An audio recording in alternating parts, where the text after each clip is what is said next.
tempat untuk dia bersalin, melahirkan anak, kecuali di tempat di mana mereka memberi makanan kepada haiwan. Dan Yesus lahir bukan di kamar tempat manusia menginap, tetapi mungkin sebelahan rumah di mana mereka memelihara haiwan. Bukan jauh-jauh juga kalau kita paham tentang rumah-rumah kota-kota di Israel abad yang pertama waktu Yesus lahir. Dan Yesus dibaringkan di dalam palungan, tempat di mana itu lembu, kambing, mereka makan di situ. Pasti Pak, saya percaya mereka kasih bersih dulu lah, bukan sama-sama itu. Makanan itu hanya mungkin sebahagian palungan itu mereka kasih bersih. Ditaruhkan bayi Yesus yang baru lahir. Apakah message Kristus ini, saudara? Bahwa Yesus yang merupakan anak tunggal Allah lahir dalam keadaan yang serba sederhana. Dia bukan lahir di tempat yang mewah atau di hospital sekalipun. Dia lahir di tempat di mana haiwan diberi makanan dan dibaringkan di dalam palungan. Saudara, saya terus mengajak kita lihat dalam Injil Matius. Mari kita lihat bab yang kedua. Sebab saya mau menyampaikan dan 25 hari belakang sampai tema kita terang bangsa-bangsa. Hari ini saya mau fokus tentang kejadian atau peristiwa tentang kelahiran Yesus, khususnya tentang perjalanan Yesus dan keluarganya. Saya baca Matius bab yang kedua ayat yang pertama. Inilah kisah yang kedua.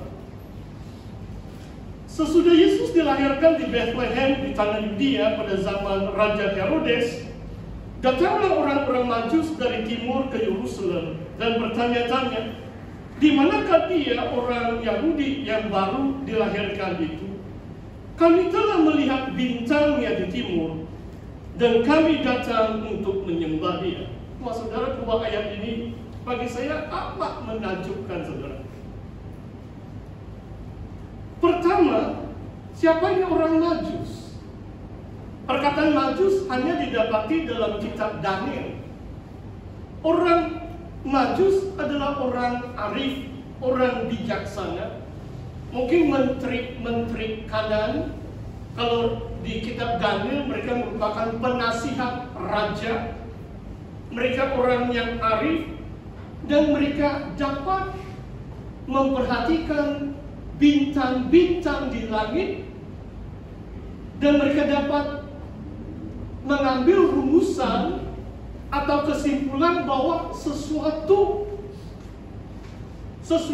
berlaku di tanah Yudea, sehingga mereka mengambil keputusan untuk datang atau pergi ke situ.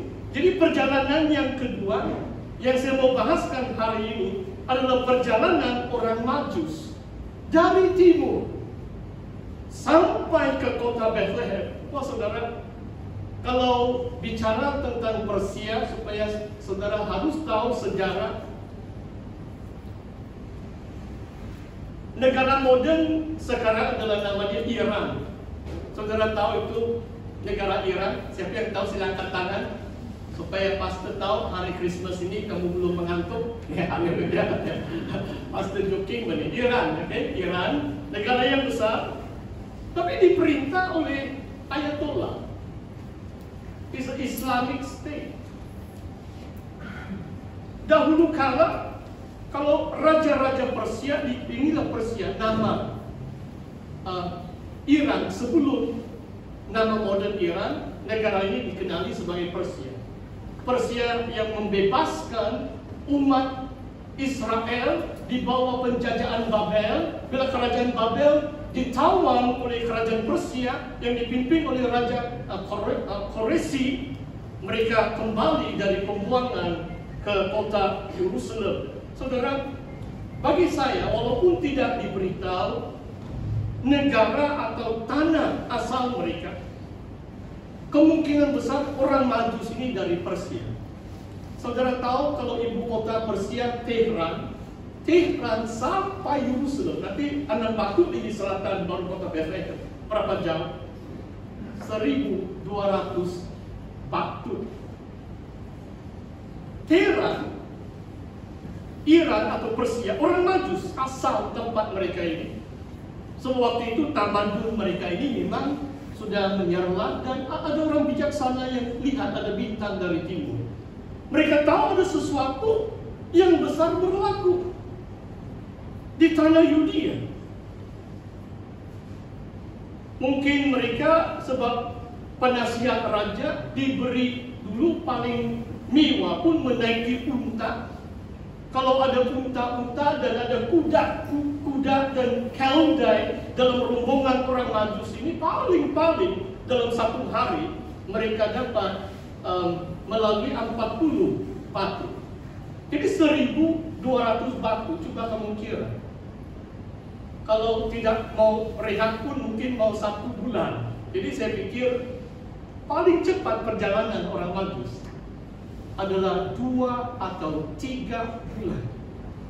Mereka menaiki unta, mereka menaiki kuda dari timur sampai ke kota Yerusalem, mengambil waktu selama sekurang-kurangnya 2 bulan. Wah, luar biasa untuk menyembah sang raja yang baru lahir di Bethlehem. Dan berbicara tentang bintang di timur, ini mungkin satu keajaiban kalau saudara ada membaca surat kabar beberapa hari ini. Malam ini dan besok malam adalah terakhir. Kita berdoa untuk cuaca yang baik. Jam 7, jam 8. Kalau saudara melihat ke angkasa, itu planet Saturn dan Jupiter akan macam bergabung, sebab orbit itu kalau pemandangan dari bumi nampaknya satu. Mungkin malam ini mereka masih berdua, ada 2 planet, tapi macam ada itu shape yang macam jantung, itu love sign. Nah, kalau malam inilah bagi pasangan yang sedang bercinta, malam inilah paling sesuai. Kalau cuaca baik, kamu lihat, sebab besok malam itu Jupiter Saturn, ini peristiwa berlaku 800 tahun yang lalu. Jarang sekali berlaku. Wah, luar biasa. Kalau ada duit, belilah binoculars atau apa, tiba-tiba jauh gitu. Tapi sekarang banyak ini handphone pun canggih-canggih. Ada yang AI, artificial intelligence, kamu boleh tengok itu bintang. Malam ini sudah dekat, sudah itu 2 planet. Dan besok malam sudah menjadi 1. Saya tidak tahu tentang bintang di timur, tetapi Tuhan yang memberikan nama kepada setiap bintang yang tidak dapat dihitung. Bilangan jumlahnya bintang-bintang di galaksi, di angkasa, di semesta alam kita ini tidak terhitung bilangan jumlahnya, tetapi Tuhan yang memberi nama kepada setiap bintang. Oh, luar biasa. Dan bila anaknya yang tunggal lahir di kota Bethlehem, ada keajaiban, ada bintang dari timur. Orang Majus perhatikan dan mereka sanggup berjalan. Oh saudara, setiap kali bila saya membaca kisah ini, sekarang apalagi pandemik, yang layak hadir di gereja pun bilang, ayah, seronok saya duduk di rumah menonton online. Tidak sampai setengah jam pun mereka tidak mau memandu untuk pergi di gereja. Sedangkan bangsa-bangsa asing 2-3 bulan mereka datang mencari sang raja untuk menyembah. Saudara, keadaan dunia memang mencabar, tapi menguji. Sebab tahun ini pun 2 kali kan PKP, 2 kali gereja tutup. Jadi saya pikir inilah saringan, bukan saja saringan untuk ini. Saya pun tidak mau kena tes, sebab menurut Deacon Patrick macam geli juga karena cucuk dua hidung dan sebagainya. Saya pun tidak mau kena tes lah kalau tidak ada tujuan yang khas.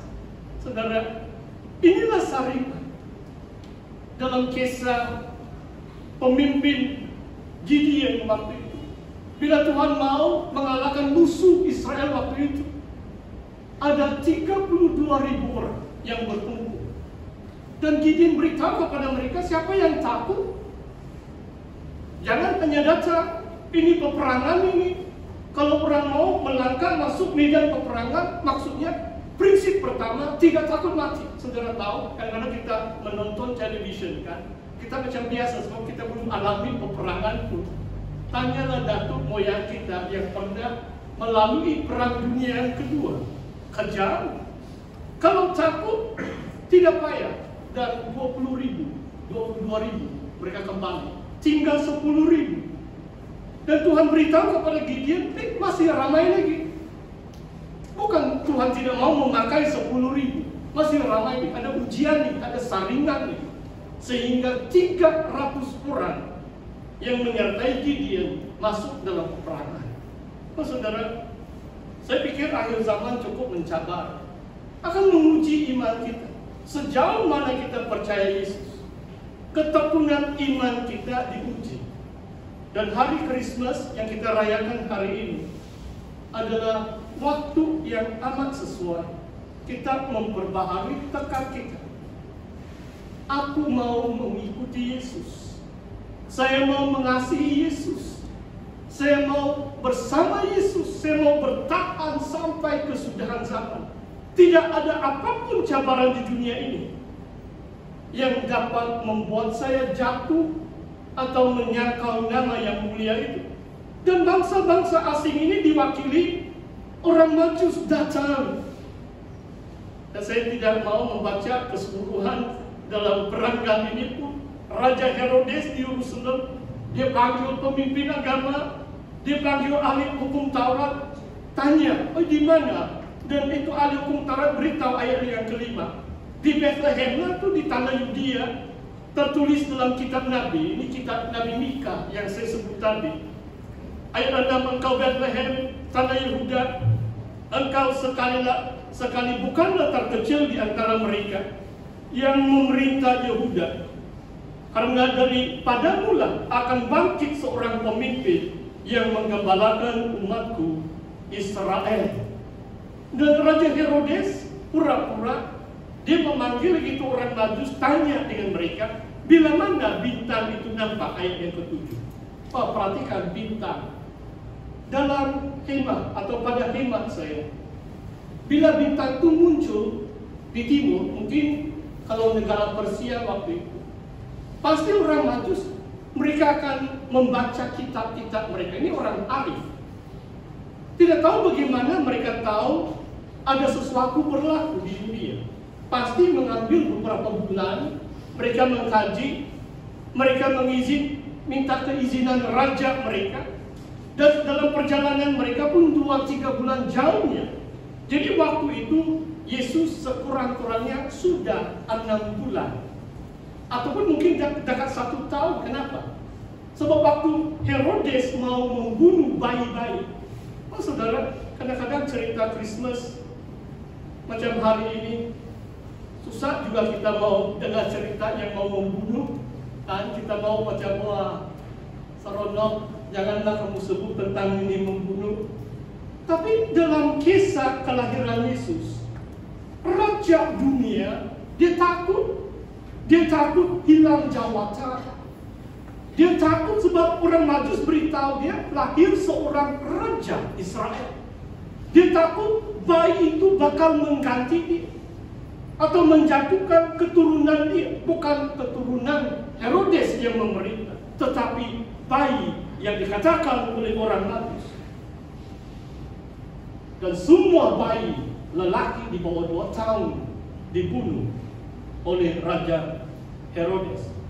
Saudara, ini merupakan perjalanan kedua, yaitu orang Majus dari Persia sampai Bethlehem. Bila mereka sudah sampai di situ, saya mau petik 1-2 ayat juga. Mari kita lihat ayat 11. Maka masuklah mereka ke dalam rumah itu dan melihat anak itu bersama